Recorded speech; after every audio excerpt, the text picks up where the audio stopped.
Welcome back. Rejecting Human Resource Development Minister Kapil Sibal's One Nation, One Test proposal, the Indian Institute of Technology, Kanpur, has decided to conduct its own entrance test for the UG programs from next year.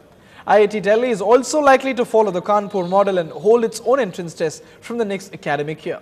In a resolution on Friday, IIT Kanpur's Senate slammed the proposed common entrance test and said the decision was academically and methodologically unsound and in violation of the IIT Act.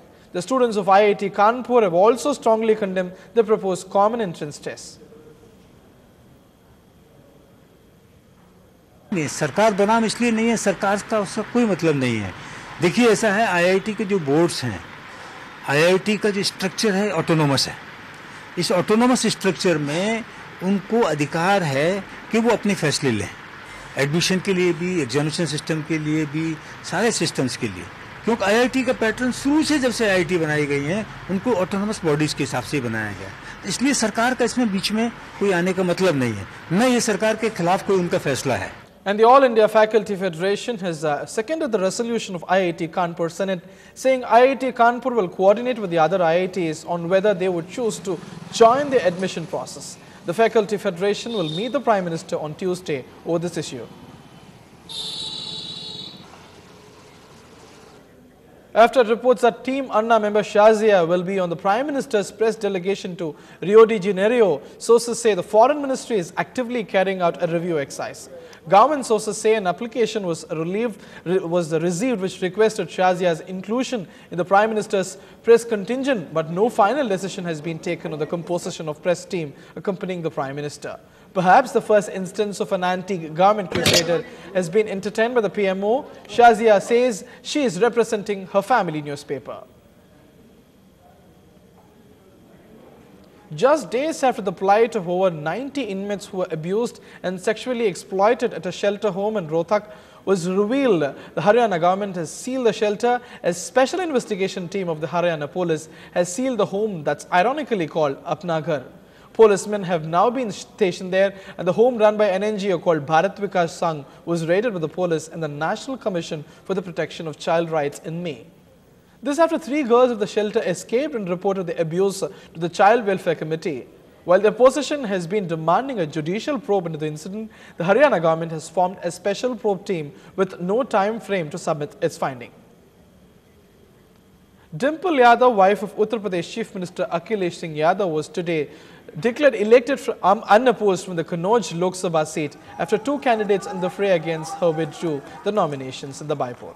The announcement was formally made this afternoon. 35-year-old Dimple Yadav would be the second woman to represent the constituency. Earlier in 1984, Sheila Dikshit, who is now the Chief Minister of Delhi, was elected from Kannauj. The Congress has opted not to contest the election in Kannauj, saying it did not field the candidate even in 2009 elections, and the BSP has decided to keep away from the by-poll, alleging the ruling party of continuing with its tradition of nepotism by fielding Dimple. The centre today filed a special leave petition in the Supreme Court to challenge Andhra Pradesh High Court orders quashing 4.5% sub-quota for the minorities within OBC reservation in the central education institutions and jobs, saying that the decision was based on religious grounds. Sources in the government said the HRD ministry is against the decision as the High Court judgment was put in quandary. Nearly 350 IIT aspirants who had been shortlisted in the provision, Minority Affairs Minister Salman Khurshid had said the government would move the apex court in July.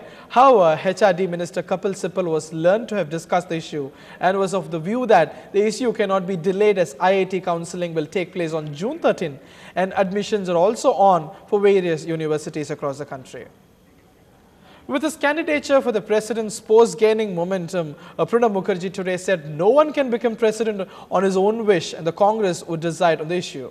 UPA sources say that the Congress President Sonia Gandhi is likely to make the announcement around June 15, probably a couple of days after the expected poll notification by the Election Commission of India. The Congress President's political advisor Hamid Patel also had a meeting with Pranab Mukherjee at his North Block office yesterday.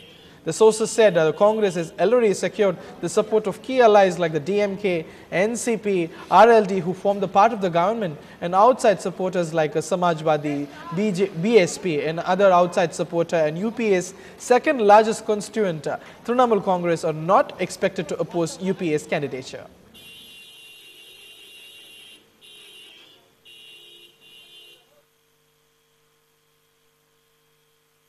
কিসের প্রস্তুতি হতে party ঠিক করবে রাষ্ট্রপতি তো কেউ ইচ্ছা করলে হতে পারে না পার্টি ঠিক করে নমিনেশন হবে ওসব যখন হবে তখন জানতেই পারবে As far as the president election is concerned, the Honorable Congress President and Prime Minister, especially the Congress President, has been discussing with various political parties, our allies, and in fact the Sri Antony Ji, the Honorable Defence Minister, came to Chennai. He had meeting with the Honorable former Chief Minister of Tamil Nadu, Dr. Kalaignar. His views were heard. He conveyed it to Congress President.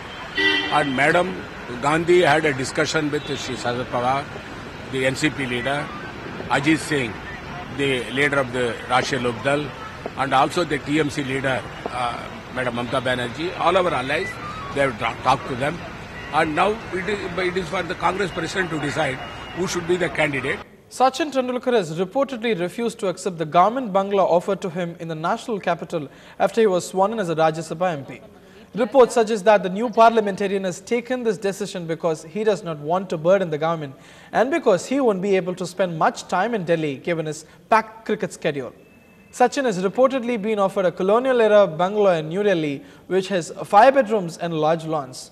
He has also been offered 24-hour security and 2 escort vehicles. The cricketer was sworn in as a member of the upper house earlier this week.